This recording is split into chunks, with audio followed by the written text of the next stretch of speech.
ప్రభువైన యేసుక్రీస్తు నామంలో కూడి వచ్చినటువంటి సంఘ సభ్యులందరికీ కూడా వందనాలు తెలియజేస్తున్నాను.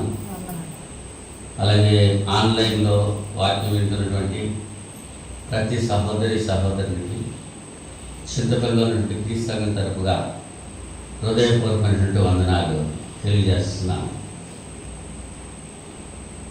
గత 5 వారాల నుంచి నేను దేవుని వాక్యం చెప్పలేక ఆయా ప్రాంతాల నుంచి దైవజనులను ఆహ్వానించి మన మధ్యలో వారి చేత దేవుని వాక్యం చూపిస్తున్నాను. అలాగే వారు వచ్చి చెప్పడానికి మంచి మనసు దేవుడు వారికి ఇచ్చాడు.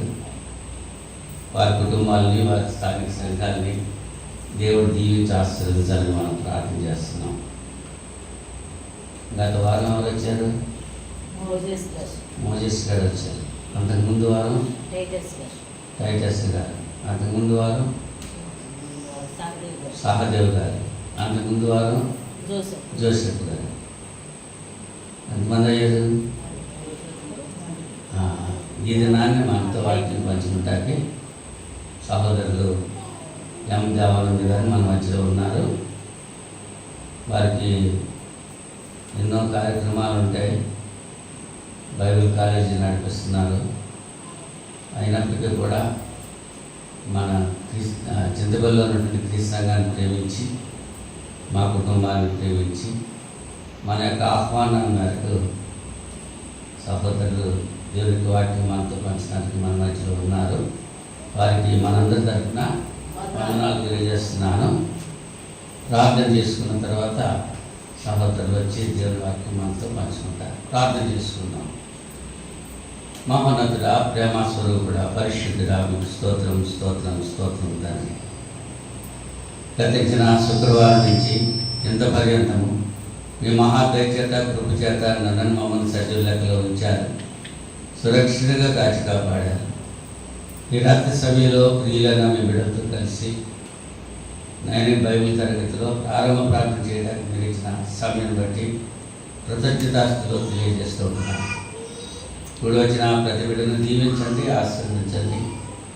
ఆన్లైన్లో వాక్యం వీక్షిస్తున్నటువంటి ప్రతి సహోదరిని కూడా మీరు కృప చూపి కనికరించి నాయన మీ యొక్క వాక్యపు వెలుగులో వారి జీవితాలు సరి చేసుకుని మీ కుమారుడు క్రీస్తు 2వ రాకడ కొరకు సిద్ధపడి ఉండడానికి కావాల్సిన నాయన సహాయం మీరు దయచేయమని ప్రార్థన చేస్తున్నాను. కడవరి దినాల్లో మేము ఉన్నాము. మీ కుమారుడు క్రీస్తు 2వ రాకడ దినాల్లో మేము ఉన్నాము. ప్రతి ఒక్కరు కూడా మీరు ఇచ్చిన రక్షణ భయముతో వణంతో కొనసాగించుకుంటానికి సహాయం చేయండి. ఇంత పర్యంతము ఇంకా రక్షించబడినటువంటి వారు ఎవరైతే ఉన్నారో వారు కూడా నాయన ఈ సమయంలో రక్షణ పొంది మరణ పర్యంతం నమ్మకంగా ఉండడానికి సహాయం చేయమని ప్రార్థన చేస్తున్నాము. స్థానిక సంఘాన్ని ప్రేమించి ప్రియులైనటువంటి సహోదరులు నాయన గత 5 వారాల నుంచి వాక్యం పంచుకుంటున్నారు మాతో. అలాగనే నాయన ఈ రాత్రి సమయంలో ఈ బైబిల్ తరగతికి సహోదరులు దేవానంద గారు మాతో వాక్యం పంచుకోవడానికి ప్రయాసపడి వచ్చారు. వారి ప్రయాస వ్యర్థం కాకుండా నాయన మీరు కృప చూపి ఫలితం అనుగ్రహించాలి. వారి కుటుంబంపై మీ యొక్క దీవెన కృపనింప చేయండి. షెర్లీ కొరకు ప్రార్థన చేస్తున్నాను. నాయన బిడ్డ నాయన మంచి మార్కులతో ఉత్తీర్ణ పొందిన విధానాన్ని బట్టి కృతజ్ఞతలు తెలియజేస్తూ ఉంటున్నాను. అలాగే నాయన వారు నడిపిస్తున్నటువంటి బైబిల్ కళాశాల బట్టి ప్రార్థన చేస్తున్నాను. ఆలంపురంలో అలాగే తడబిలగూడెంలో ఇంకా ఆయా ప్రదేశం చేస్తున్నటువంటి పరిచయాలను మీరు దీవించి ఆశీర్వదించి అనేక ఆత్మల రక్షణలోని నడిపించడానికి ఆ పనిముట్టుగా నాకు మీరు వాడుకుంటున్న విధానాన్ని బట్టి మీకు కృతజ్ఞతాస్తులు సమర్పణ చేసుకుంటున్నాను. అలాగే నాయన ఎన్ని దినాలు మీరు నాకు ఇచ్చిన ఆరోగ్యాన్ని బట్టి కృతజ్ఞతలు తెలియజేస్తున్నాను. ఈ దినాన్ని మీతో మాట్లాడటానికి, బిడ్డలతో మాట్లాడటానికి, నాయన మీ సరిలో కీర్తనలు పాడటానికి కూడా మీరు సహాయం చేశారు. అందరి బట్టి నాయన మీకు కృతజ్ఞతాస్తులు తెలియజేస్తున్నాను. ఈ సమయంలో ప్రియులు మీ యొక్క వాక్యం పంచడానికి సిద్ధపడి ఉండగా నాయన వారి యొక్క జ్ఞానాన్ని మరుగుపరిచి మీ జ్ఞానంతో నింపారు చేసి ఈ రాత్రి సమయంలో మాకును కావాల్సినటువంటి ఆత్మీయ ఆహారం అందించడానికి బిడ్డను బలపరచమని ప్రార్థన చేస్తూ యేసుక్రీస్తు నామములో ఈ ప్రార్థన అడిగి పెట్టుకుంటున్నాను. పరలోకపు తండ్రి, ఆమేన్. అందరికీ వందనాలు. సహోదరులు దేవానంద గారి నుంచి వాక్య పరిచయం చేయాల్సిందిగా ప్రేమ ప్రమాణం.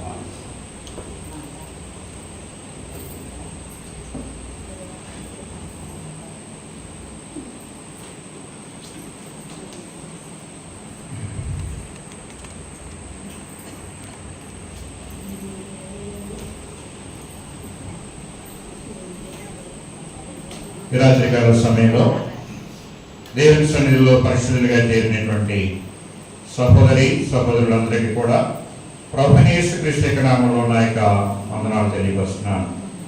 దేవుని బిడ్డలమైనటువంటి మనము దేవుని సన్నిధిలో కలుసుకొని దేవుని యొక్క నామమును మనము స్తుతించడానికి, ప్రార్థించడానికి, కనపరచడానికి, మహింపరచడానికి దేవుడు మనకు అనుగ్రహించిన ఈ సమయాన్ని బట్టి మనమందరం కూడా దేవునికి కృతజ్ఞతాస్తుతులు చెల్లిస్తూ చక్కటి పాటలు పాడి దేవుని మీరందరూ కూడా స్తుతించి మహింపరిచి కనపరిచి ఉన్నారు.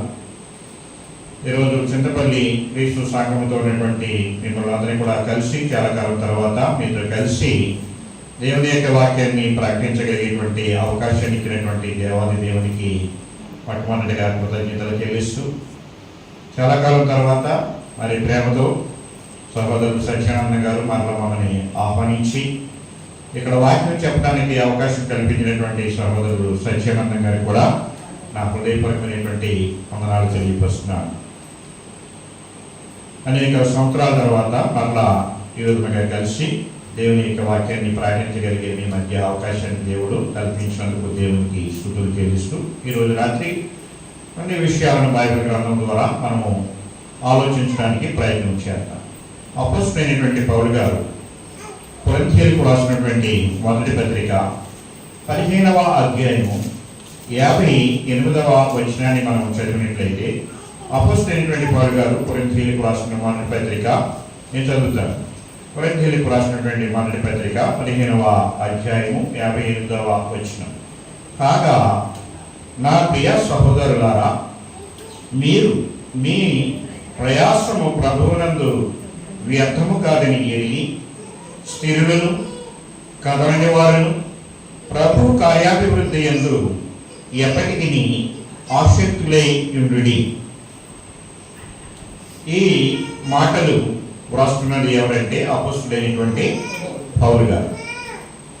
అపోస్తలుడైనటువంటి పౌలు గారు కొరింథీయులో ఉన్నటువంటి సంఘానికి ఈ పత్రికని వ్రాస్తూ ముఖ్యంగా ఈ 15వ అధ్యాయం అంతా కూడా క్రైస్తవ్యానికి పునాది అయినటువంటి విషయాన్ని తెలియపరుస్తూ ఉన్నారు. ముగింపులో క్రైస్తవులమైనటువంటి మనం ఎలా ఉండాలో, ఎలా జీవించాలో, ఏం చేయాలో అనే విషయాన్ని తెలియపరుస్తూ ఈ 15వ అధ్యాయంలో దేవుడు ప్రభువైనటువంటి యేసుక్రీస్తు ద్వారా మనకు గొప్ప విజయాన్ని ఇస్తున్నాడని వ్రాయబడింది. 15వ అధ్యాయంలో ఏం రాశాడంటే మొదటి నుంచి చివరి వరకు మనం చదువుకుంటూ వెళ్తున్నట్లయితే ప్రభువైన యేసుక్రీస్తు ద్వారా దేవుడు మనకి గొప్ప విజయమును అందిస్తూ ఉన్నారు. దేనిని మనము జయిస్తున్నాము, దేని నుండి మనము విడుదల పొందాము అనేది మనం ఆలోచన చేసినట్లయితే పాపము నుండి మనకి విజయం కలుగుతుంది. పాపము యొక్క ప్రభావం నుండి, పాపము యొక్క శక్తి నుండి మనకి విజయం కలుగుతూ ఉంది. ఎలాగా మనకి ఆ విజయం చేకూరింది? పాపము నుండి మనము విజయాన్ని పొందుతున్నాం, విడుదల పొందుతున్నాం. ఎలాగ మనకి ఆ విజయం చేకూరింది అని మనం చూసినట్లయితే ప్రభువైనటువంటి యేసుక్రీస్తు మరణంలో ప్రవేశించడం ద్వారా, ఆయన చనిపోయి సమాధి చేయబడి మరణమును జయించుట ద్వారా, యేసు ప్రభు మరణములో జయించుట ద్వారా మనకి విజయము అనుగ్రహించబడింది. అందుకే ఈ పత్రికలో 54వ వచనము చివరి భాగంలో విజయముందు మరణము మృంగివేయబడి, ఏమైపోయింది? మరణం మృంగివేయబడినది అని వ్రాయబడి ఉన్న వాక్యము నెరవేరింది. ఓ మరణమా నీ విజయం ఎక్కడా? ఓ మరణమా నీ ముళ్ళు ఎక్కడా? మరణపు ముళ్ళు పాపము, పాపం అనుకున్న బలము ధర్మశాస్త్రమే. కాబట్టి ప్రభు అయినటువంటి యేసుక్రీస్తు ద్వారా ఆయనను మన ప్రభు అయిన యేసుక్రీస్తు మూలముగా మనకు జయము అనుగ్రహించుతున్న దేవునికి స్తోత్రము కలుగునుగా. కాబట్టి పాపము ద్వారా వచ్చినటువంటి మరణాన్ని, ఆ మరణపు ములిని విరిచింది ఎవరైతే ప్రభు అయినటువంటి యేసుక్రీస్తు. ఆ మరణాన్ని ఆయన జయించి పాపమైనటువంటి ములిని విరిచి మనకి ఏమిచ్చాడు? విజయమును ఆయన ఇచ్చినట్లుగా మన ప్రభువైన యేసుక్రీస్తు మూలముగా మనకు జయము అనుగ్రహించుతున్న దేవునికి స్తోత్రము కలుగునుగా. ఆయన పునరుద్ధానం వలన సమాధి నుండి విజయాన్ని పొందారు. ఆయన మరణించి 3 దినములు సమాధిలో ఉండి 3వ దినమున తిరిగి పునరుద్ధానుడిగా లేచుట ద్వారా విజయముని ఇచ్చాడు. కాబట్టి ఈ లోకంలో ఉన్నటువంటి ప్రతి మనుష్యుడు పాపమును జయించాలి. దేన్ని జయించాలి? పాపమును జయించాలి. పాపము ద్వారా వచ్చినటువంటి మరణమును జయించాలి. అది ఎవరి ద్వారా సాధ్యమవుతుందంటే యేసుక్రీస్తు ద్వారా మాత్రమే సాధ్యం. మరణమును జయించాలన్నా, పాపమును జయించాలన్నా అది యేసుక్రీస్తు ద్వారా మాత్రమే సాధ్యం. ఎవరు కూడా పాపమును తీసివేయలేరు. ఎవరు కూడా మరణము నుండి తిరిగి బ్రతికించలేరు. యేసుక్రీస్తు మాత్రమే, యేసుక్రీస్తు ద్వారా మాత్రమే అది మనకి సాధ్యమవుతుంది. కాబట్టి ప్రతి క్రైస్తవుడు మరణాన్ని జయించి పునరుద్ధానం చెంది, మరణాన్ని జయించి పునరుద్ధానం చెంది పరలోకములో ప్రవేశించాలి అంటే మన తాపత్రయము క్రైస్తవులుగా ప్రభుని ఎందుకు నమ్మామంటే, ప్రభుని మనం ఎందుకు నమ్మాము, ఎందుకు దేవుని యందుల విశ్వాసం ఇచ్చాము అంటే మనం పరలోకం వెళ్ళాలని, పరలోకం చేరాలి అని. కాబట్టి ప్రతి క్రైస్తవుడు మరణాన్ని జయించి పునరుద్ధానం చెంది పరలోకంలో ప్రవేశించుటకు క్రీస్తులో స్థిరులుగా ఉండాలి, కదలని వారిగా ఉండాలి, ప్రయాసపడాలి. స్థిరులుగా ఉండాలి, కదలని వారిగా ఉండాలి, ప్రయాస పడాలి. అప్పుడు ప్రభువునందు మీ కార్యాభివృద్ధి యందు ఎప్పటికీ ఆసక్తులై ఉండి, ప్రయాసపడితే కదలని వారిగా ఉండి స్థిరముగా ఉండి ప్రయాసపడినటువంటి వారికి తగినటువంటి బహుమానము లభిస్తుంది అని మనం తెలుసుకోవలసినటువంటి అవసరత ఉంది అని మీకు తెలియపరుస్తున్నాను. కాబట్టి బహుమానం అనేది పొందడానికి ప్రతి క్రైస్తవుడు ఎలా ఉండాలి? స్థిరులుగా ఉండాలి, కదలని వారిగా ఉండాలి అని చెప్పి ఇక్కడ తెలియపరుస్తున్నాడు. మనకేముంది? బహుమానము ఎక్కడ? పరలోకములో మన కొరకు బహుమానము ఉంది.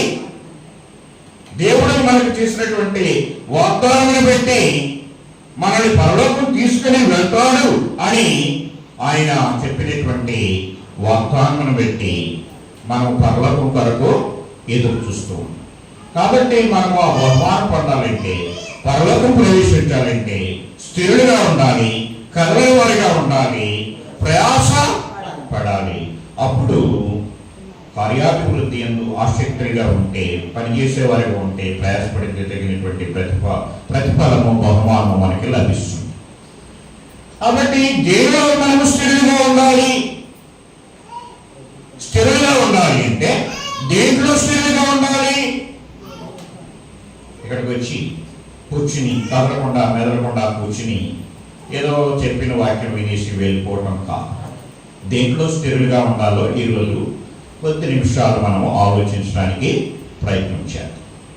కొరింథీయులకు రాసినటువంటి మాట పత్రిక 15వ అధ్యాయము 1-2 వచనంలో చెప్తాడు. కొరింథీయులకు రాసినటువంటి మాట పత్రిక 15వ అధ్యాయము 1-2 వచనాల్లో మరియు సహోదరులారా, నేను మీకు ప్రకటించిన సువార్తను మీకు తెలియపరచుచున్నాను. మీరు దానిని అంగీకరించితిరి, దాని యందే నిలిచి ఉన్నారు. మీ విశ్వాసం వ్యర్థమైతేనే గాని నేను ఏ ఉపదేశ రూపముగా సువార్త మీకు ప్రకటించుటలో ఆ ఉపదేశమును మీరు గట్టిగా పట్టుకుని ఉన్న ఎడల ఆ సువార్త వలనని మీరు రక్షణ పొందువారై ఉన్నారు. దేనిలో మనం స్థిరులుగా ఉండాలి, దేనిలో మనం నిలకడగా ఉండాలి అంటే, ఒకటి సువార్తలో నిలకడగా ఉండాలి. ఇక్కడ 1-2 వచనాలలో ఆ విషయాన్ని కొరింథీయులకు తెలియపరుస్తున్నాను. నేను మీకు ప్రకటించిన సువార్తను మీకు తెలియపరచుచున్నాను. మీరు దానిని అంగీకరించితిరి, దాని యందే నిలిచి ఉన్నారు. దేని యందు? సువార్తలో మీరు నిలిచి ఉన్నారు. ఆ సువార్తని మీరు అంగీకరించారు. ఆ సువార్తని మీరు అంగీకరించి నమ్మి నిలిచి ఉన్నారు. మీ విశ్వాసం వ్యర్థమైతేనే కానీ ఏ ఉపదేశ రూపముగా సువార్త మీకు ప్రకటించుకునో ఆ ఉపదేశమును మీరు గట్టిగా పట్టుకుని ఉన్న ఎడల ఆ సువార్త వలననే మీరు రక్షణ పొందువారై ఉన్నారు. సువార్తని నమ్మాలి, సువార్తని అంగీకరించాలి, ఆ సువార్తలో నిలకడగా ఉండాలి, ఆ సువార్తని గట్టిగా పట్టుకుని అప్పుడు మనకి తగినటువంటి బహుమానము ప్రతిఫలము లభిస్తుంది. కాబట్టి సువార్త అనేది క్రైస్తవ్యానికి పునాది. సువార్త అనేది క్రైస్తవ్యానికి పునాది. ఇప్పుడు ఒక ప్రశ్న, సువార్త అంటే ఏమిటి? సువార్త అంటే ఏమిటి? క్రైస్తవ్యానికి పునాది అదే. సువార్త అంటే ఏంటి? సువార్త మంచి వార్త. సువార్త అంటే శుభవార్త, మంచి వార్త, గుడ్ న్యూస్. ఏంటి ఆ గుడ్ న్యూస్? ఏమిటి ఆ గుడ్ న్యూస్? చెప్పాలి మీరు. ఏంటి ఆ గుడ్ న్యూస్? ఏ ఉపదేశ రూపంగా మీకు ఉపదేశమును అప్పగించుతునో అది 3వ వచనం చెప్పినట్టు, నాకు ఇయ్యబడిన ఉపదేశమును మొదట మీకు అప్పగించింది. అది ఏమనగా, ఆ సువార్త అంటే ఏంటో అక్కడే నిర్వచనం చెప్పేశారు. అది ఏమనగా, లేఖనముల ప్రకారము క్రీస్తు మన పాపముల నిమిత్తము మృతి పొందెను, సమాధి చేయబడెను, లేఖనముల ప్రకారము 3వ దినమున లేపబడెను. సువార్త అంటే ఏమిటి అన్నమాట? దాని యొక్క నిర్వచనాన్ని ఇక్కడ పౌలు గారు మనకి వివరిస్తూ, క్రీస్తు యొక్క మరణము, సమాధి, పునరుత్థానం. సువార్త అంటే ఏంటో కాదు, యేసుక్రీస్తు యొక్క మరణము, సమాధి, పునరుత్థానం. ఈ సువార్త గనక మనకి లేకపోతే మనకి రక్షణ లేదు. ఈ సువార్త వలననే మీరు రక్షణ పొందుతున్నారు, మీరు దానిని అంగీకరించారు. మనము రక్షణ పొందినప్పుడు యేసు ప్రభుని మన సొంత రక్షకుడిగా అంగీకరించి ఆయనను దేవుడు మృతులలో నుండి తిరిగి లేపాడని మనం అంగీకరించి బాప్తిస్మం పొందుతాం. కాబట్టి క్రైస్తవ్యానికి పునాది ఏమిటి అంటే యేసుక్రీస్తు యొక్క మరణము, సమాధి, పునరుత్థానం. యేసుక్రీస్తు కనుక మరణించకపోతే, సమాధి చేయబడకపోతే, తిరిగి లేపబడకపోయినట్లయితే మనకి ఏమి లేదు, రక్షణ అనేది లేదు. కాబట్టి ఇప్పుడు ఉన్నటువంటి సమస్య ఏంటంటే మృతుల పునరుత్థానం లేదని చాలా మంది అనుకుంటారు. ఇప్పుడు ఉన్నటువంటి సమస్య కూడా అదే మనకి తెలియచేయబడుతుంది. కాబట్టి క్రీస్తు మృతులలో నుండి లేపబడి ఉన్నాడని ప్రకటించుతుండగా మీలో కొందరు మృతుల పునరుద్ధానం లేదని ఎట్లు చెప్పుతున్నారు. యేసుక్రీస్తు తిరిగి లేచాడు, ఆయన పునరుద్ధానుడయ్యాడు అని చెప్తూ ఉంటే కొంతమంది ఏమనుకుంటున్నారు? పునరుత్థానం లేదు, మృతుల పునరుత్థానము లేదని ఇప్పుడు చెబుతున్నారు. మృతుల పునరుత్థానం లేని ఎడల క్రీస్తు కూడా లేపబడి ఉండలేదు, మరియు క్రీస్తు లేపబడి ఉండని ఎడల మేము చేయు ప్రకటన వ్యర్థమే. అప్పుడు వాళ్ళు చేసినా ఇప్పుడు మేము చేసినా క్రీస్తు లేపబడకపోతే, ఆయన పునరుద్ధానుడు కాకపోతే మేము ప్రకటించేటువంటిది వ్యర్థమే. క్రైస్తవ్యానికి పునాది ఏంటి అంటే యేసుక్రీస్తు మరణము, సమాధి, పునరుద్ధానం. ఆయన తిరిగి లేచినట్లుగా మనకి అనేకమైనటువంటి రుజువులు ఉన్నాయి. ఇప్పటికీ కూడా యేసు ప్రభువుని వచ్చినటువంటి ఖాళీ సమాధి యెరూషలేములో అలాగే భద్రపరచబడి ఉన్నాయి. యేసు ప్రభువు చనిపోయాక ఆయన సిలువేసి ఆయన సమాధి చేసిన తర్వాత ఆ సమాధిని పెద్ద రాయి పొడిచి ఆ సమాధికి సీలు వేసి ముద్ర వేసి బంధించేసిన గాని ఆ సమాధి మరణము ఆయనను బంధించి ఉండలేదు. దేవుడు ఆయనను తిరిగి లేపాడు. దీనికి మేము సాక్షులము అన్నారు అపోస్తలులు. సమాధి దగ్గరికి వెళ్ళి కొందరు స్త్రీలు పెందలకడ వెళ్ళి ఆ సమాధి దగ్గరికి వెళితే ఆ సమాధి ఖాళీగా ఉంది. ఆయన ఇక్కడ లేడు, తిరిగి లేచి ఉన్నాడు. సజీవుడైనటువంటి వారిని మీరెందుకు మృతులలో వెతుకుతున్నారు అని చెప్పి ఆయన తిరిగి లేచాడు అని అనేక సందర్భాల్లో ఆయన అదుపరుచుకున్నాడు, కనపరుచుకున్నాడు. తిరిగి లేచి మాయమైపోలేదు. తిరిగి లేచిన తర్వాత ఆయన 40 దినాలు ఈ భూమి మీద ఉండి 10 సార్లు అనేక మందికి కనపడ్డాడు. పునరుత్థాన ప్రత్యక్షతలు 10 సార్లు అనేక మందికి ఆయన కనిపించి 40 రోజులు భూమి మీద ఉండి అందరూ చూస్తూ ఉండగానే ఆయన పరలోకమునకు ఆరోహణమయ్యి వెళ్ళిపోయినట్లుగా దేవుని యొక్క వాక్యం మనకి తెలియవచ్చు. కాబట్టి ఆ సువార్తలో మనము నిలకడగా ఉండాలి, ఆ సువార్తలో మనము స్థిరులుగా ఉండాలి, ఆ సువార్తలో మనము స్థిరులుగా ఉండాలి, నిలకడగా ఉండాలి.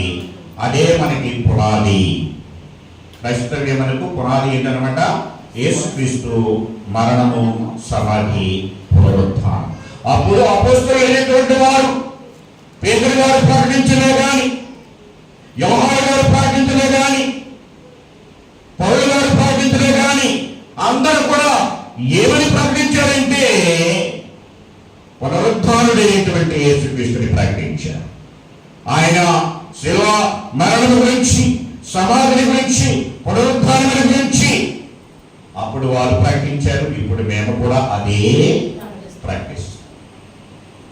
అప్పుడైనా ఇప్పుడైనా ఎప్పుడైనా సువార్త ఒకే విధముగా ఆయన పునరుత్థానుడయ్యాడు అది మనము నమ్ముతున్నాము. ఆ సువార్తని నమ్మి అంగీకరించి మనము బాప్తిస్మం పొంది రక్షించబడ్డాము. ఆ సువార్తలో మనము నిలకడగా ఉండాలి. ఆ సువార్తలో నుంచి మనం తప్పిపోకూడదు. మన బేస్, మనం ఎక్కడికి వెళ్ళినా మనం చెప్పవలసింది ఏంటంటే యేసుక్రీస్తు యొక్క మరణము, సమాధి, పునరుత్థానం గురించి చెప్పాలి. నీవైనా నేనైనా మరి ఎవరైనా సరే క్రైస్తవులైనటువంటి ప్రతి ఒక్కరు కూడా పాపమైనటువంటి ముళ్ళుని జయించి, మరణమైనటువంటి ముళ్ళుని జయించి రక్షించబడినటువంటి ప్రతి ఒక్కరు కూడా ప్రకటించవలసింది ఏంటంటే సువార్తని ప్రకటించాలి అని చెప్పి దేవుని యొక్క వాక్యం మనకి తెలియదు. ఆ సువార్త ప్రకటించేటువంటి భారము, బాధ్యత ఎవరిది? సత్యానందం గారు ఒక్కడేనా? సత్యానందం గారు ఈ గ్రామంలో సువార్తను ప్రకటించాలని తపనతో కంకణం కట్టుకుని ఎన్నో సంవత్సరాలుగా ప్రయాసపడి సత్యమును తెలుసుకొని ఆ సత్యాన్ని ఇక్కడ ప్రతిష్ఠించి ఇక్కడ ఉన్నటువంటి మీరందరూ కూడా ఆ సత్యములు సువార్తలో నడిపించబడాలని, సువార్తలో నిలకడగా ఉండాలని ఆయన యొక్క తపన, ఆయన యొక్క తాపత్రయం. ఆయన ఇచ్చినటువంటి ఆయుష్కాలం అంతా కూడా, ఆయన వయసులో ఆయనకి ఇచ్చినటువంటి సంవత్సరాలన్నీ కూడా ఆయన దేవుని యొక్క సేవను, దేవుని యొక్క సువార్తను పరిచర్యను చేయడానికి ఆయన సమయాన్ని వెచ్చించారు. ఆయన తన యొక్క ధనాన్ని వెచ్చించారు, సువార్తని ప్రకటించాలనేటువంటి ఆసక్తితోటి ఆయన ఒక్కరే కాకుండా అనేక మంది సేవకులని ఇక్కడికి పిలిపించి ఆ సువార్తని వినిపించాలని, ఆ సువార్తని తెలియపరచాలని, అనేక మందిని రక్షించాలని తాపత్రయంతో అనేక మందిని ఆహ్వానించి ఈ రోజున ఇలాగ వాక్యం చేపించడానికి అవకాశాన్ని కల్పిస్తున్నారు. ఆయన యొక్క తపన, ఆయన యొక్క ఆశయం ఏంటంటే ఇక్కడ ఈ సంఘం ద్వారా సువార్త ప్రకటించాలి. దేవుని యొక్క వాక్యంలో ఎఫెసీయులకు రాసినటువంటి పత్రిక 3వ అధ్యాయం 8వ వచనంలో మనం చదివినట్లయితే దేవుని యొక్క సంకల్పం అక్కడ తెలియజేశారు. దేవుడు మన ప్రభు అయిన యేసుక్రీస్తునందు చేసిన నిత్య సంకల్పము చొప్పున పరలోకములో ప్రధానులకు, అధికారులకు సంఘము ద్వారా తన యొక్క నానా విధమైన జ్ఞానము ఇప్పుడు తెలియబడవలెనని ఉద్దేశించి, కాబట్టి సంఘము ద్వారా దేవుని యొక్క సమస్త విధమైనటువంటి జ్ఞానము తెలియచేయబడాలి. కాబట్టి సంఘం అంటే ఆయన ఒకరేనా? సంఘం అంటే ఇక్కడ ఉన్నటువంటి ప్రతి క్రైస్తవుడు సేవకుడే. ప్రతి క్రైస్తవుడు దేవుని యొక్క సేవ చేసేటువంటి యాజకుడే. పేతురు రాసినటువంటి మొదటి పత్రిక 2వ అధ్యాయం 9వ వచనంలో మనం చదివినట్లయితే అక్కడ అంటారు, అయితే మీరు చీకటిలో నుండి ఆశ్చర్యకరమైన తన వెలుగులోనికి మిమ్మల్ని పిలిచిన వారి గుణాతిశయములను ప్రచురము చేయ నిమిత్తము ఏర్పరచబడిన వంశమును, రాజులైన యాజక సమూహమును, పరిశుద్ధ జనమును, దేవుని సొత్తైన ప్రజలనై ఉన్నారు. ఎవరు? మీరంటే అన్నట ఎక్కడ ఉన్నటువంటి సంఘము చీకటిలో నుండి వెలుగులోనికి పిలువబడ్డారు. ఎందుకు? ఆశ్చర్యకరమైన తన గుణాతిశయములను, మిమ్మల్ని పిలిచిన వారి గుణాతిశయములను ప్రచురము చేయ నిమిత్తం.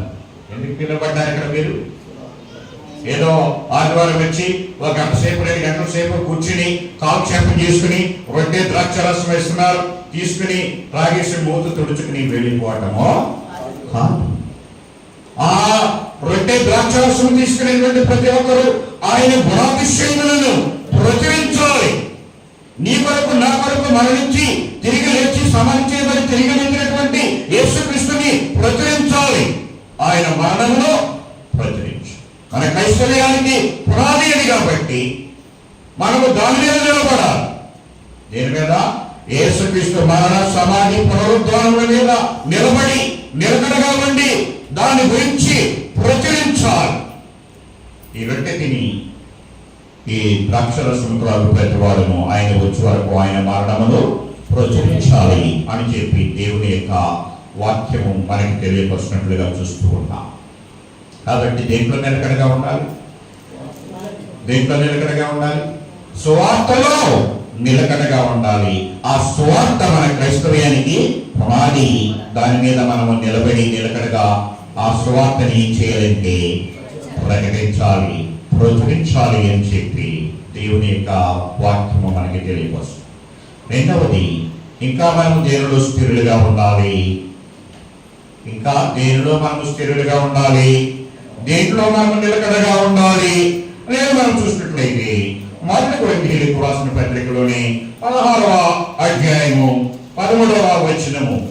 కొరింథీయులకు రాసిన మాట పత్రిక 16వ అధ్యాయం 13వ వచనం చదువుతున్నాను. మెలకువగా ఉండుడి, విశ్వాసమందు నిలకడగా ఉండుడి, పౌరుషము గలవారై ఉండుడి, బలవంతులై ఉండుడి, మీరు చేయు కార్యములన్నీ ప్రేమతో చేయండి.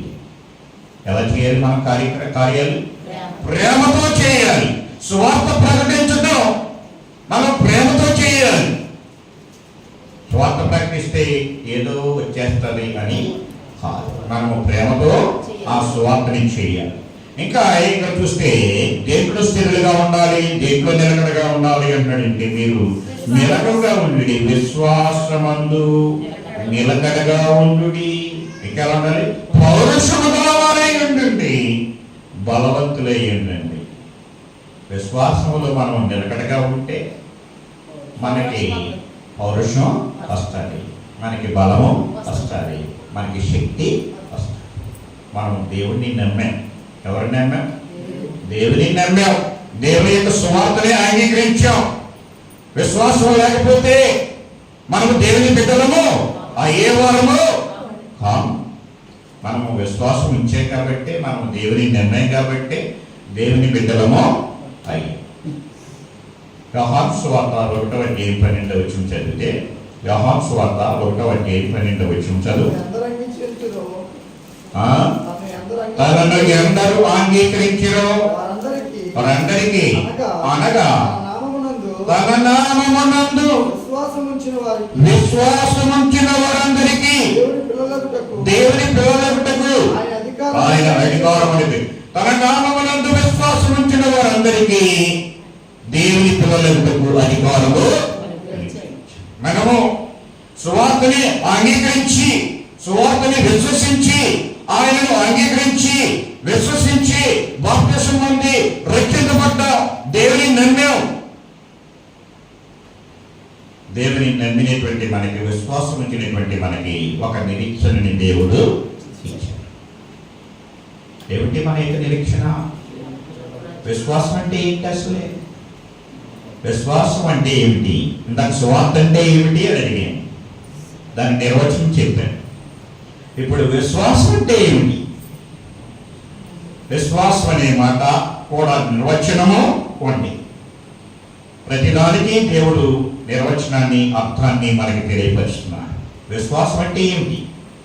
ఎబ్రీ పత్రిక 11:1 చదివితే విశ్వాసం యొక్క డెఫినిషన్, విశ్వాసం యొక్క నిరీక్షణ మనకి తెలియజేశారు.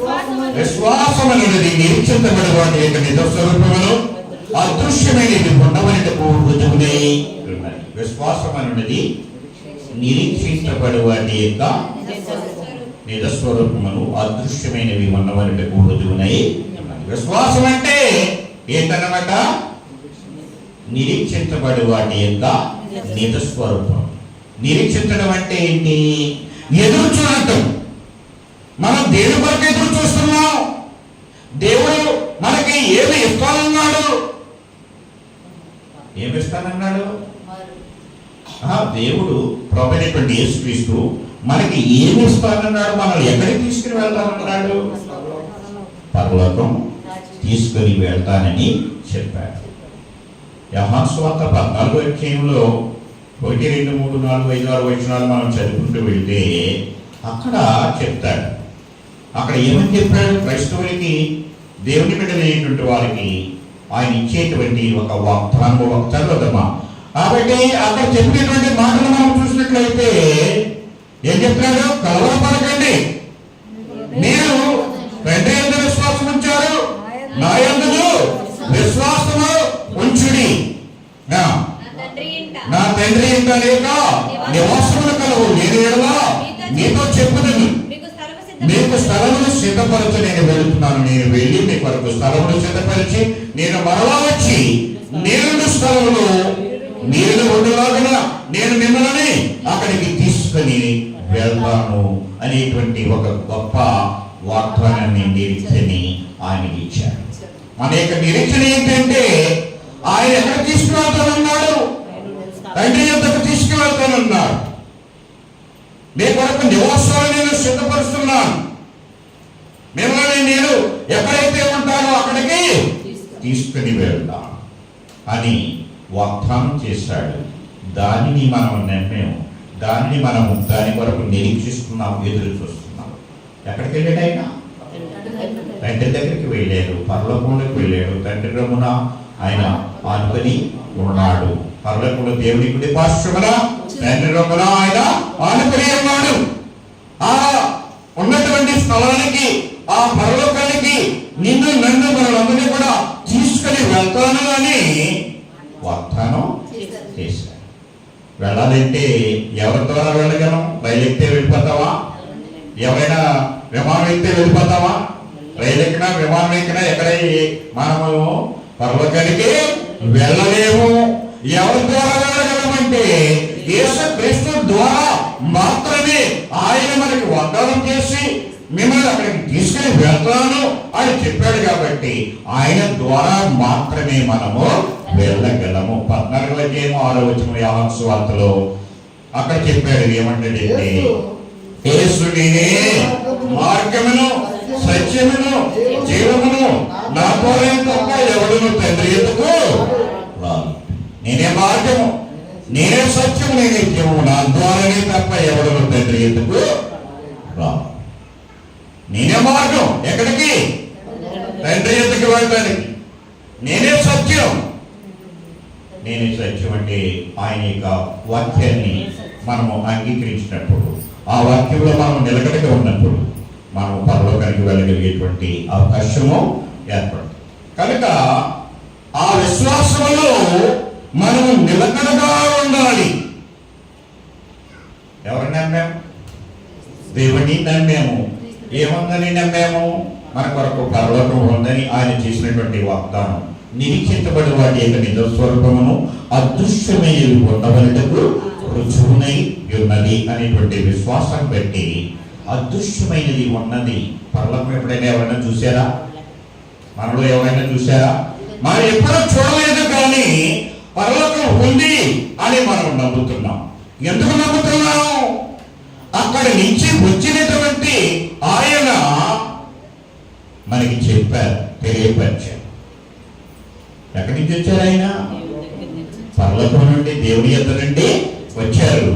మరలా తిరిగి పరలోకానికి వెళ్ళారు.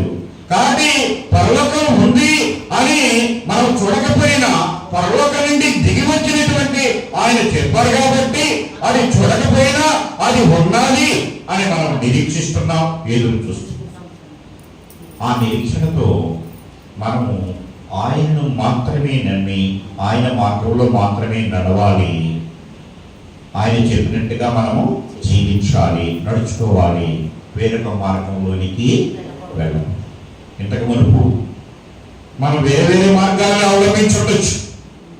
ఇంతకు ముందు వేరే వేరే దేవుడిని మనం పూజించుండొచ్చు. కానీ ఇప్పుడు ప్రభువైనటువంటి యేసుక్రీస్తు మాటలు విని ఆయన అంగీకరించి ఆయన నమ్మితే మనకి ఏమిస్తాడని?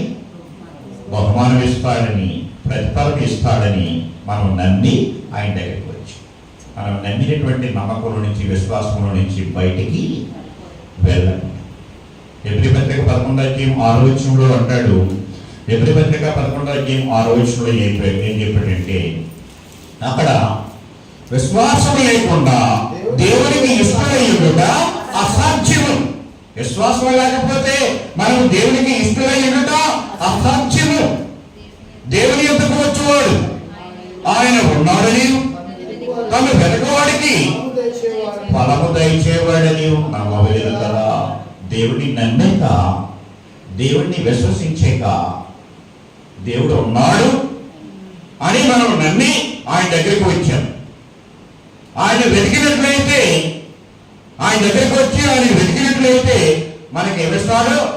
ప్రతిఫలములు ఇస్తాడు అని మనం నమ్మి ఆయన దగ్గరికి వచ్చిన తర్వాత, ఆయన నమ్మిన తర్వాత ఆ విశ్వాసంలో నుంచి మనము తొలగిపోకూడదు. విశ్వాసంలో నుంచి మనం తొలగిపోకూడదు. దేవుడిని విడిచిపెట్టకూడదు. ఎన్ని కష్టాలు వచ్చినా, ఎన్ని బాధలు వచ్చినా, ఎన్ని శ్రమలు వచ్చినా, ఎన్ని ఆపదలు వచ్చినా కాపాడటానికి దేవుడు ఉన్నాడు, కాపాడతాడు. చాలా మంది విశ్వాసంలో నుంచి తొలగిపోవాలి. క్రైస్తవులైనటువంటి వారు, దేవుని నమ్మినటువంటి వారు, బాప్తిసం పొంది రక్షించబడి దేవుని సన్నిధికి వచ్చేటువంటి వారు చాలా మంది విశ్వాసాన్ని వదిలిపెట్టి, దేవుని వదిలిపెట్టి మరొక మార్గాన్ని ఎంచుకుంటున్నారు. మరొక మార్గాన్ని ఎంచుకుంటున్నారు.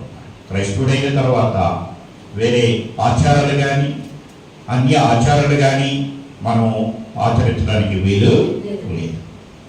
దేవుడిని నమ్మాక, క్రైస్తవులయ్యాక, విశ్వాసం వచ్చాక మనం ఏదైనా పెళ్లి చేయాలంటే ఎవరి దగ్గరికి వెళ్తున్నారు? సేవకుడి దగ్గరికి వస్తున్నారా? ఎక్కడికి వెళ్తున్నారు? బ్రాహ్మణుల దగ్గరికి వెళ్ళి, లేకపోతే పొలాల దగ్గరికి వెళ్ళి ముహూర్తాలు పెట్టించుకుంటారా?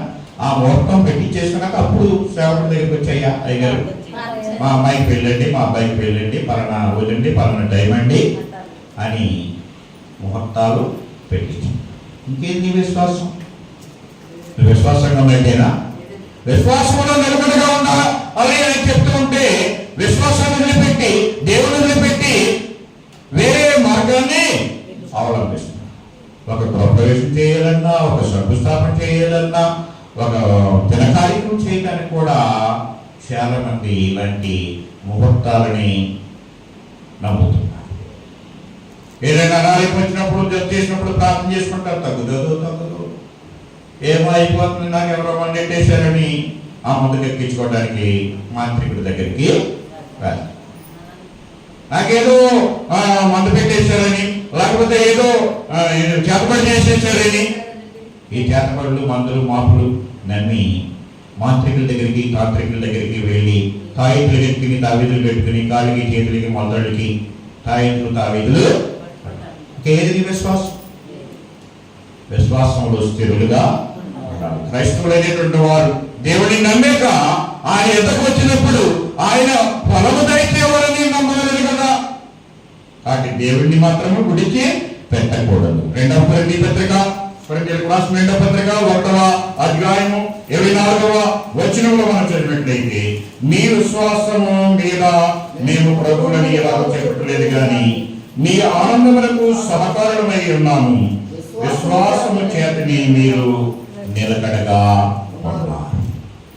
దేంట్లో నిలకడగా ఉండాలి అని చెప్పారు? విశ్వాసము చేత మీరు నిలకడగా ఉన్నారు అని చెప్పి కొరింథీ సంఘానికి అపోస్తలుడైన పౌలు గారు చెప్తున్నారు. వారికి ఉన్నటువంటి సంఘం, క్రైస్తవ సమాజం విశ్వాసంలో నిలకడగా ఉన్నారా? దేవుని వదిలిపెట్టకుండా ఉన్నారా?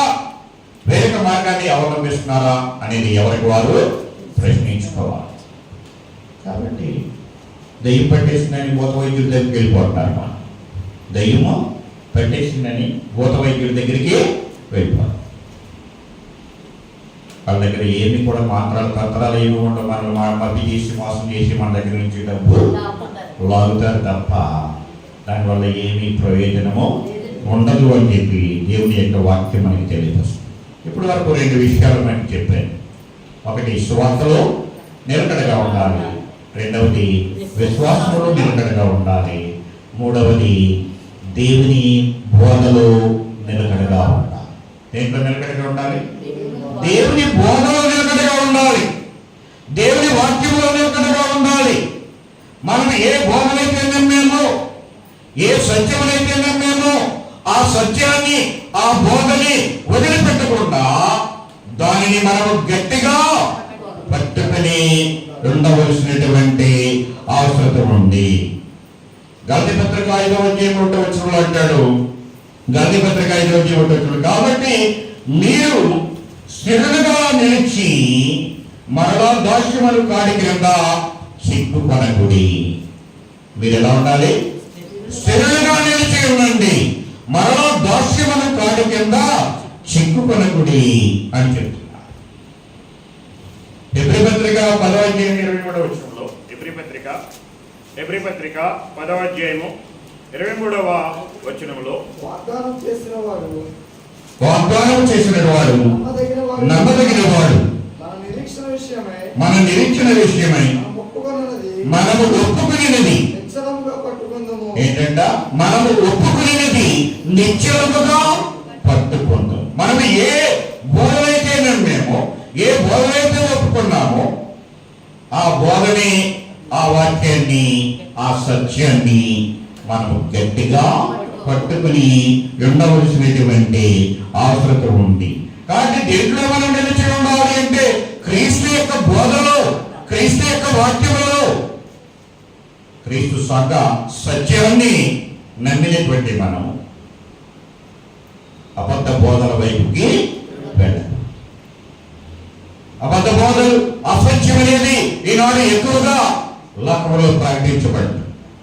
క్రీస్తు సంఘ సభ్యులైనటువంటి వారు, క్రీస్తు సంఘ సత్యాన్ని తెలుసుకునేటువంటి వారు మరలా అబద్ధ బోధల వైపు కానీ, మతశైలుల వైపు కానీ, వారి దగ్గర ఉన్నటువంటి ఆకర్షణకి కానీ, వారి దగ్గర ఉన్నటువంటి స్వస్థతలు, సూచక్రియలు, అద్భుతాలు వంటివి అని చెప్పి మనల్ని మభ్యపెట్టి మోసం చేయడానికి, మనల్ని పాడు చేయడానికి అనేక మంది అబద్ధ బోధకులు ఉంటారు. అబద్ధ బోధకులు బయలుదేరారు అని బైబిల్ గ్రంథంలో ప్రతి పత్రికలు కానీ, యేసు ప్రభువు చెప్పినటువంటి మాటలు కానీ అబద్ధ బోధలు ఉన్నాయి, అసత్యాలు ఉన్నాయి. ఈ అబద్ధ బోధలని, అసత్యాలని, దొంగ అపోస్తులు, మోసగించుటకు పనివారు ఉన్నారు. మీరు వారిని నమ్మవద్దు. కానీ ఈనాడు చాలా మంది వాటికి ఆకర్షించబడతారు. క్రీస్తు సంఘ సత్యమును తీసుకున్నటువంటి వారు కూడా ఎక్కడో ఏదో జరిగిపోతుంది, అక్కడ ప్రార్థన పెడుతున్నారు, ఇక్కడ ప్రార్థన పెడుతున్నారు, అక్కడ స్వస్థత ప్రార్థన జరుగుతుంది, ఇక్కడ స్వస్థత ప్రార్థన జరుగుతుంది అని చాలా మంది చాలా చోట్ల చాలా దుకాణాలు పెట్టారు. ఆ దుకాణాల దగ్గరికి వెళ్ళిపోతున్నారు. ఏంటన్నమాట ఆ దుకాణాలు? స్వస్థతలు, అద్భుతాలు, అవి జరిగిపోతున్నాయి, ఇవి జరిగిపోతున్నాయి అని, స్వస్థతలు జరుగుతున్నాయి, అద్భుతాలు జరుగుతున్నాయి అని చాలా మంది మనుషుల్ని మోసం చేస్తారు. క్రీస్తు సంఘ సత్యాన్ని తెలుసుకునేటువంటి మనం, క్రీస్తు బోధని ఎరిగినటువంటి మనం, ఆ బోధన నుంచి, ఆ సత్యముల నుంచి మనం తొలగి పోకూడదు అని చెప్పి దేవుని యొక్క వాక్యం మనకి తెలియపరుస్తుంది. పేతురు రాసిన రెండవ పత్రిక, అపోస్తలుడైనటువంటి పేతురు రాసినటువంటి రెండవ పత్రిక 3వ అధ్యాయము 17వ వచనం. 3వ అధ్యాయం 17వ వచనం. ప్రియులారా,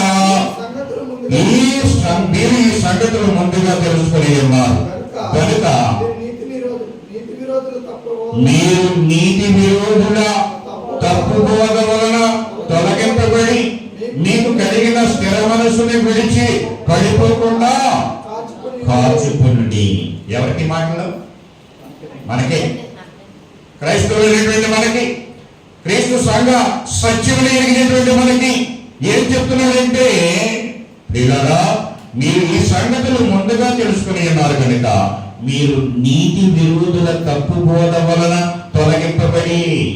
నీతి విరోధులు తప్పుడు బోధలు చేస్తుంటారు, అబద్ధాలు బోధిస్తూ ఉంటారు, అసత్యాన్ని ప్రకటిస్తూ ఉంటారు, మాయ చేసి మభ్యపెట్టి మోసం చేసి మనల్ని పాడు చేయడానికి సాతాను తానే వెలుగుదూత వేషము వేసుకొని దొంగ పోస్టులు, దొంగ బోధకుల ద్వారా మనిషిని మోసము చేస్తూ ఉన్నాడు. కాబట్టి నీతి విరోధుల తప్పు బోధల వలన తొలగింపబడి మీకు కలిగిన స్థిర మనసును విడిచి పడిపోకుండా కాచుకోండి. కాబట్టి దేవుని బోధలో, దేవుని వాక్యంలో స్థిరంగా ఉండాలి, పడిపోకుండా మనం గట్టిగా పట్టుకుని ఉండవలసినటువంటి అవసరత ఉంది అని దేవుని యొక్క వాక్యం మనకి తెలియపరుస్తుంది. యోహాను రాసిన మొదటి పత్రిక 2వ అధ్యాయం 24 నుంచి చదువుదాము. అయితే మీరు మొదట నుండి దేనిని వింటిరో, అది మీలో నిలవనియుడి. మీరు మొదటి నుంచి దేని విన్నారు, ఏమి తెలుసుకున్నారు? సహోదరుడు సత్యానందం గారి ద్వారా చింతపల్లిలో క్రీస్తు సంఘ సత్యము అనేక మంది దైవజనుల్ని పిలిపించి క్రీస్తు సంఘ సత్యాన్ని మీకు తెలియపరచు. మీరు మొదటి నుండి దేనిని వింటిరో అది మీలో నిలవనీయుడి. మీరు మొదట నుండి వినినది మీలో నిలిచిన ఎడల మీరు కూడా కుమారుని యందును తండ్రి యందును నిలుపురు. కాబట్టి మీరు దేన్నైతే విన్నారో, దేన్నైతే అంగీకరించారో ఆ బోధలో మీరు నిలిపి ఉంటే మీరు కుమారుని యందును తండ్రి యందును నిలిచి ఉంటారు. ఒకవేళ ఈ బోధని, ఈ సత్యాన్ని, ఈ సంఘాన్ని వదిలిపెట్టి బయటికి వెళితే అబద్ధ బోధకులకి చేత ఆకర్షించబడి అక్కడికి వెళ్ళిన పర్లేదు, ఎక్కడికి వెళ్ళినా పర్లేదు అని అనుకోవచ్చు.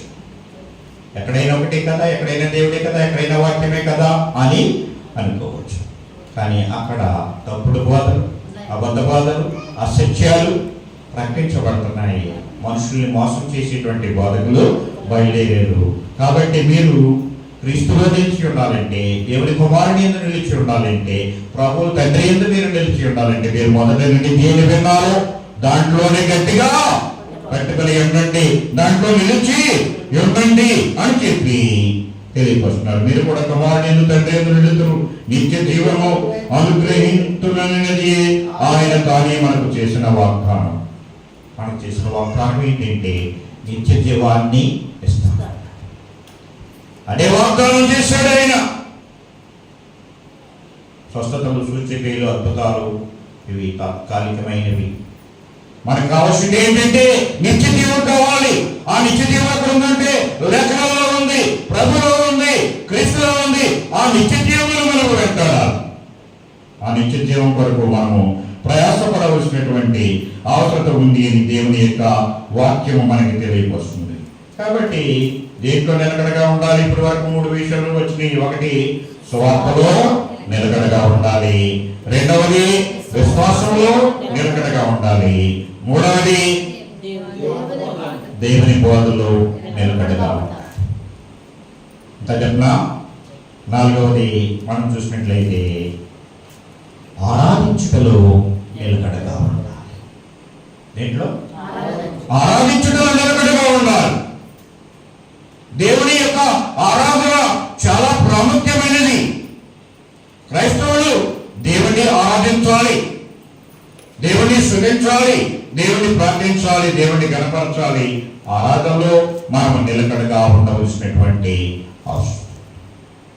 ఆదిమ క్రైస్తవులు ఆరాధనలో ఎలా ఉన్నారు? ఆదిమ క్రైస్తవులు ఆరాధనలో ఎలా ఉన్నారు? అపొస్తలుల కార్యములు 2వ అధ్యాయం 42వ వచనం అనేక సందర్భాల్లో మీకు చెప్పే ఉంటారు. అపొస్తలుల కార్యములు 2వ అధ్యాయం 42వ వచనంలో వీరు అపొస్తలుల బోధ యందును, సహవాసమందును, రొట్టె విరుచుట యందును, ప్రార్థన చేయట యందును ఎలా ఉన్నారు? ఎడతెగక ఉండేది. ఎడతెగక ఉండటం అంటే మానకుండా ఉండాలి. ఏం మానకూడదు? ఆరాధన మాన. ఎన్ని పనులున్నా కానీ ఆదివారం ఆరాధన మనం మానకు. ఆరాధన అనేది క్రైస్తవుడికి చాలా ప్రాముఖ్యమైనది. దేవుణ్ణి ఆరాధించేటువంటి దినాన్ని దేవుని గ్రంథం మనకు తెలియపరుస్తుంది. కాబట్టి క్రైస్తవుడు ఆదివారం ఆరాధనలో పాలు పొందాలి. ఆరాధన మాన. ఆదిమ క్రైస్తవులు ఎలా ఉండాలంటే ఎడతెగక ఉండేది. దేంట్లో వీరు అపొస్తలుల బోధ యందును, సహవాసమందును, రొట్టె విరుచుట యందును, ప్రార్థన చేయట యందును ఎడతెగక ఉండేది. మానకుండా. ఎడతెగకంటే కంటిన్యూస్లీ, స్టెడ్ఫాస్ట్లీ అన్నారు ఇంగ్లీష్ లో. కంటిన్యూస్ గా మానకుండా ఆరాధనకు వచ్చి ఆరాధనలో సహవాసం మనం కలిగి ఉంటున్నాం. ఎవరితో సహవాసం కలిగి ఉంటున్నామంటే తండ్రి అయినటువంటి దేవునితో మనము సహవాసం కలిగి ఉండటానికి, ప్రభువైన యేసుక్రీస్తు సహవాసం కలిగి ఉండటానికి, అలాగే పరిశుద్ధాత్మ దేవునితో సహవాసం కలిగి సంఘం అందరూ కలిసి మనము సహవాసం కలిగి ఆ ఒకే రొట్టెని మనము భుజించడం ద్వారా మన సహవాసం ఎవరితో ఉంటుందంటే క్రీస్తుతో కూడా. ఆ రొట్టె తీసుకోవడం ఒక వారం వచ్చి ఒక వారం తీసుకోకుండా ఉంటే నెలకు ఒకసారి ఒక ఆదివారమైనా ప్రతి ఆదివారం రొట్టె తీసుకోవాలి. ఆదివారం మేము రొట్టె విచ్చడకు కూడి ఉండగా పౌలు మరునాడు బలమై ఉండి వారితో విస్తరించి మాట్లాడుచు ఉండేను. అపొస్తలుల కార్యములు 27వ వచనంలో చెప్పారు. ఆదివారం ఆరాధనలో దేవుని యొక్క వాక్యాన్ని వినాలి. మీరు అపొస్తలుల బోధ యందును, సహవాసమందును, రొట్టె విరుచుట యందును, ప్రార్థన చేయటం ఎడతెగక ఉండేది. ఆరాధనలో మనం చేయవలసినటువంటి వాటన్నిటిలో మనం ఖచ్చితంగా ఎప్పుడు రావాలి ఆరాధనకి? పెందలకడే వెళ్దాంలే కాసేపు. చాలా మంది తలపోటు వస్తుంది, మానేస్తారు. చిన్న తలపోటుకి ఆరాధన మానేస్తారు, చిన్న జ్వరానికి మానేస్తారు. 6 రోజులు కష్టపడి పని చేసి పెట్టి ఒక దినాన్ని దేవుడికి, ఒక దినము దేవుని సన్నిధిలో గడుపుట 1000 దినములు శ్రేష్టమైనది. దినం దేవుని సన్నిధిలో గడిపితే 1000 దినముల కంటే శ్రేష్టమైనది. కాబట్టి చాలామంది అంటారు, ఈరోజు ఆరాధన మానేసామండి, ఈరోజు ప్రార్థన మానేసామండి, మాకేమీ బాగోలేదండి. మరి ఎందుకు మానేసాం? ధనం వచ్చిందండి, తలపొట్టు వచ్చిందండి, లేకపోతే చుట్టాలు వచ్చారండి, లేకపోతే ఈరోజే బిర్యానీ వండుకుంటున్నామండి. ఈరోజు ఏమనుకుంటున్నారు? బిర్యానీ సెలవు కదండి, ఈరోజు బిర్యానీ వండుకుంటున్నామండి. లేకపోతే ఏదో ఫంక్షన్ ఉందండి, లేకపోతే చాలామంది పిండి కొట్టుకోవటం, కారం ఆడించుకోవటం, పచ్చళ్ళు కట్టుకోవటం, ఇవన్నీ ఏదో పెట్టుకుంటున్నాం, బట్టలు ఎత్తుకోవటం, ఆదివారమే పనులు పెట్టు. ఎంతసేపు ఉంటున్నారు ఇక్కడికి వచ్చి? 1 గంట 2 గంటల సమయంలో ఆరాధన ముగించబడుతుంది. కాబట్టి ఆరాధనని మనము మానకూడదు. ఆ రోజు సమీపించే కొలది ఒకరికొకరు పురికొల్పుకుంటూ, ఒకరికొకరు ప్రోత్సహించుకుంటూ దేవుని సన్నిధికి ఎబ్రీ పత్రిక 10వ అధ్యాయంలో 19 నుంచి 24, 25 వచనాల్లో ఆ యొక్క ప్రాముఖ్యత ఏంటో మనకి తెలియపరుస్తాడు. 24 వచనంలో ముఖ్యంగా కొందరు మానుకుంటున్నట్లుగా సమాజంలో కూడా మానక, కొందరు ఏం చేస్తున్నారు? మానేస్తున్నారు. కొందరు మానుకుంటున్నట్లుగా సమాజంలో కూడా మానక ఒకరికొకడు హెచ్చరించు. ఆ దినము ఏ దినము? ఆదివారం ఆరాధన దినము సమీపించుట మీరు చూచిన కొలది మరి ఎక్కువగా అలాగూ చేయొచ్చు. ప్రేమ చూపుటకును సత్కార్యము చేయుటకును ఒకరికొకడు పురికొల్పుకొనవలెనని ఆలోచించు. కాబట్టి ప్రియులారా, ఆలోచించండి. ఆదివారం యొక్క ప్రాముఖ్యత ఏంటంటే మనం దేవుడి సన్నిధిలో కలిసి దేవుడితో కలిసి సహవాసం చేయడానికి, దేవుడితో కలిసి మనం మాట్లాడుకోవడానికి, మన యొక్క కష్ట సుఖాలు దేవుడికి తెలియచెప్పుకోవడానికి, ప్రార్థన చేయడానికి దేవుడి దగ్గరికి దేవుడు అంటున్నాడు, నా ఎద్దకు రండి, అప్పుడు నేను మీ ఎద్దకు, నా ఎద్దకు రండి అని ఆయన తెలుసు. ప్రయాసపడి భారం మూసుకొని సమర్థమైన వాళ్ళ నా ఎద్దకు రండి, నేను మీకు విశ్రాంతిని. దేవుని సన్నిధికి వచ్చి మన కష్ట సుఖాలు దేవునికి ప్రార్థన ద్వారా తెలియజేసుకుని, ఆయన వాక్యం విని, ఆయన బోధ విని, ఆ ప్రభురాత్రి పదములు, ఆయన మరణాన్ని, సమాధిని, పునరుద్ధానములు జ్ఞాపకం చేసుకుని మనము తిరిగి వెళ్ళి ఆ సువార్తని ఇతరులకి చెప్పాలి. ఆయన మరణ, సమాధి, పునరుద్ధానముల గురించి ఇతరులకి ప్రకటించవలసినటువంటి అవసరత ఉంది అని దేవుని యొక్క వాక్యము మనకి తెలియపరుస్తున్నట్లుగా చూస్తాం. కాబట్టి ప్రియులరా, మన యొక్క గురి దేవుని యందు ఉంచి, మన గురి అంతా, మన చూపు అంతా ఎవరి మీద ఉండాలి? మన దృష్టి అంతా ఎవరి మీద ఉండాలంటే దేవుని మీద ఉండాలి. ఆరాధనకు వచ్చి, ప్రార్థనకు వచ్చి, ఈయన ఏంటి ఎప్పుడు చెప్తున్నాడు, ఎప్పుడు ముగిస్తాడు, ఎప్పుడు వెళ్ళిపోదామా? చాలా మంది వచ్చిన తర్వాత ఇక్కడ ఉండదు ఆలోచన, మైండ్ అంతా ఎక్కడో ఉంటుంది. మైండ్ ఆబ్సెంట్, బాడీ ప్రెసెంట్ కింద. మైండ్ ఆబ్సెంట్, బాడీ ప్రెసెంట్ అయితే ఏమో ఉపయోగం? మన దృష్టి, మన గురి ఎవరి మీద ఉండాలి? ఇక్కడికి వచ్చాక దేవుని మీద ఉండాలి. దేవుని మీద మనం దృష్టి ఉంచి మనం గురి ఎద్దకు పరిగెట్టాలి. మరణాన్ని జయించి మనం ఎక్కడికి వెళ్ళాలంటే పర్వతం వెళ్ళాలి అని చెప్పి దేవుని యొక్క వాక్యం మనకి తెలియపరిచినట్లుగా చూస్తూ ఉన్నాం. కనుక ప్రభునందు ప్రేమైనటువంటి దేవుని బిడ్డలారా, మనం ఆలోచన చేసినట్లయితే కీర్తన గ్రంథం 16వ కీర్తన 8వ వచనం చదివినట్లయితే, కీర్తన గ్రంథం 16వ కీర్తన 8వ వచనం, 16వ కీర్తన, సదాకాలము యెహోవా యందు నా గురి నిలుపుతున్నాను, ఆయన నా కుడి పార్శ్వన ఉన్నాడు కనుక నేను కదల్చబడను. దేవుడు చెప్తున్నాడు, సదాకాలము నా గురి, యెహోవా యందు నా గురి నిలుపుతున్నాను. మన గురి, మన దృష్టి అంతా కూడా ఎవరి మీద ఉండాలంటే దేవుని మీద ఉండాలి. దేవుని యందు నమ్మకరించావు, దేవుని యందు విశ్వాసం ఉంచావు, ఆ విశ్వాసంలో నుంచి తొలగిపోకుండా ఆ విశ్వాసంలో నిలకడగా ఉండాలి.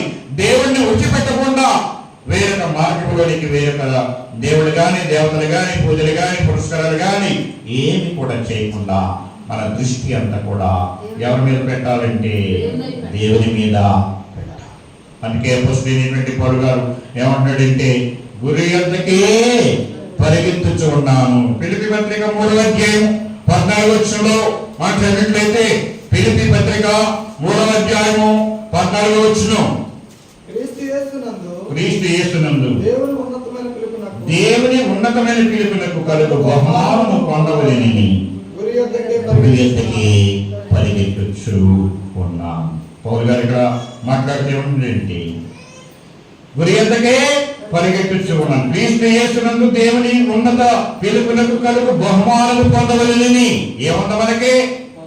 బహుమానం ఉంది. ప్రభుని నమ్మినటువంటి వారికి, ప్రభుని వెంబడించిన వారికి, ప్రభునందు విశ్వాసం ఉంచిన వారికి దేవుడు చేసినటువంటి వాగ్దానం బట్టి నిత్య స్వాస్థ్యము, నిత్య జీవము అనేది ఒక బహుమానముగా పరలోకములో దేవుడు నీకు నాకు మనందరికీ ఇవ్వబోతున్నాడు. ఆ బహుమానం పొందాలంటే మనం గురి ఎత్తకు, మన గురి అంతా, మన దృష్టి అంతా దేని మీద పెట్టాలి అంటే, దేని మీద పెట్టాలి? దేవుని మీద పెట్టాలి. దేవుని వైపు చూడవలసినటువంటి అవసరత ఉంది అని దేవుని యొక్క వాక్యము మనకి తెలియవస్తుంది. ఏముంది అక్కడ? ఏముంది అక్కడ? మన జీవము అక్కడ క్రీస్తు ప్రభుతో పాటు దాచబడి ఉన్నది. అందుకే కొలస్సీ పత్రిక 3వ అధ్యాయం 1-2 వచనాలు అంటాడు. కొలస్సీ పత్రిక 3వ అధ్యాయం 1-2 వచనాలు, మీరు క్రీస్తుతో కూడా లేపబడిన వారైతే పైనున్న వాటిని వెదకుడి, అక్కడ క్రీస్తు దేవుని కుడి పార్శ్వమున కూర్చుండి ఉన్నాడు. పైనున్న వాటి మీదనే గాని భూ సంబంధమైన వాటి మీద మనసు పెట్టకుడి. ఎవరైనా మీరు మృతి పొందితిరి, మీ జీవంలో క్రీస్తుతో కూడా దాచబడి ఉన్నది. మనకు జీవమై ఉన్న క్రీస్తు ప్రత్యక్షమైనప్పుడు మీరు ఆయనతో కూడా మహిమ యందు ప్రత్యక్షపరచబడుదురు. కాబట్టి ఇక్కడ చెప్తున్నటువంటి మాటలు మనం చూసినట్లయితే మన దృష్టి అంతా ఎవరి వైపు అంటే దేవుని వైపే, పరలోకం వైపే. ఇక లోకం వైపు మనం చూడకూడదు. లోకం వైపు మనం చూడకూడదు. భూ సంబంధమైన వాటి మీద మనసు పెట్టుకొని, పైన ఉన్న వాటి మీదనే కానీ భూ సంబంధమైన వాటి మీద మీరు మనసు పెట్టండి. పైన ఉన్నటువంటి పరలోకంలో ఉన్నటువంటి దేవుడిచ్చేటువంటి నిత్య స్వాస్థ్యం గురించి, ఆయన ఇచ్చేటువంటి బహుమానం గురించి, ఆయన ఇచ్చేటువంటి జీవ కిరీటం గురించి, నీతి కిరీటం గురించి మనము ముందుకి వెళ్ళవలసినటువంటి అవసరం. అందుకే ఎన్ని శోధనలు వచ్చినా మనని పాపము సులువుగా చిక్కులు పెట్టే పాపం మనము లోను కాకుండా విశ్వాసములకు కర్తయు దాన్ని కొనసాగించువాడు అనేటువంటి క్రీస్తు వైపు చూస్తూ మన ఇంట ఉంచబడిన పండిత రంగంలో ఓపికతో పరిగెత్తాడు. ఎబ్రీ పత్రిక 12వ అధ్యాయం 2వ వచనంలో చెప్పాడు. కాబట్టి మనము ఓపిక పెట్టి ఆ విశ్వాసంలో స్థిరంగా ఉండి, నిలకడగా ఉండి, సువార్తలో నిలకడగా ఉండి, బోధలో నిలకడగా ఉండి, ఆరాధనలో నిలకడగా ఉండి, మన దృష్టి అంతా కూడా దేవుని మీద పెట్టుకుని, మన భారం అంతా కూడా దేవుని మీద పెట్టుకుని మనం ముందుకు కొనసాగుతున్నట్లయితే ఎంత కష్టం వచ్చినా, ఎంత బాధ వచ్చినా, ఎన్ని ఇబ్బందులు వచ్చినా, ఎన్ని శోధనలు వచ్చినా మనము ఎవరి వైపు చూడాలి? మన విశ్వాసములకు దాన్ని కొనసాగించవచ్చు. ఆయన బాధపడలేదా? ఆయన శ్రమలు పడలేదా? ఆయన శ్రమలు పడ్డారు, ఆయన బాధలు పడ్డారు. ఆయన కానీ ఆ శ్రమలని, బాధలని, ఆయన శోధనల్ని జయించి చివరికి పాపాన్ని, మరణాన్ని జయించి ఆయన పరలోకానికి, కాబట్టి మనము కూడా పాపమును జయించి, పాపములను, మరణమును జయించి, దాని శక్తి నుండి మనం విడుదల పొంది దాన్ని జయించి మన దృష్టి అంతా కూడా ఆయన వైపు చూసుకుంటూ వెళ్తే ఎన్ని కష్టాలు వచ్చినా, ఎన్ని శోధనలు వచ్చిన, సమస్యలు వచ్చిన వాటిని అధిగమించి, వాటిని జయించి, వాటిని మనము దేని ద్వారా జయించాలి? విశ్వాసం ద్వారా మనము వాటిని జయించి మంచి పోరాడవలసినటువంటి అవసరం. చివరిగా తిమోతికి రాసినటువంటి 2వ పత్రిక 4వ అధ్యాయం 7-8 వచనాలు మనం చదివినట్లయితే అపొస్తలుడైనటువంటి పౌలు గారు తిమోతికి రాసినటువంటి 2వ పత్రిక 4వ అధ్యాయం 7-8 వచనాలు, మంచి పోరాటము పోరాడితిని, నా పరుగు కడముట్టించితిని, విశ్వాసమును కాపాడుకుంటుని, ఇక మీదట నా కొరకు నీతి కిరీటము ఉంచబడినది. ఎవరు చెప్తున్నారు ఈ మాటలు? అపొస్తలుడైనటువంటి పౌలు గారు చెప్తున్నారు. ఆయన ఎంతో ఎక్కువగా ప్రయాసపడ్డారు. అపొస్తలులందరికంటే ఎంతో ఎక్కువ ప్రయాసపడి కష్టపడి పనిచేసి ఆయన చివరికి ఏమంటాడంటే, ఆయన చివరి క్షణాల్లో చివరి మాటలు మాట్లాడుతూ, నా పరుగును మంచి పోరాటము పోరాడి తిని, నా పరుగును కడముట్టించి తిని, విశ్వాసమును కాపాడు. కాబట్టి ఆయనకి ఏమన్నట్టు, ఇక మీదట నా కొరకు నీతి కిరీటము, ఆయన ఆ బహుమానం చూశాడు. అపొస్తలుడైన పౌలు గారు ఆయన ఇచ్చేటువంటి ఆ నీతి కిరీటం చూచాడు, ఆ బహుమానం చూచాడు.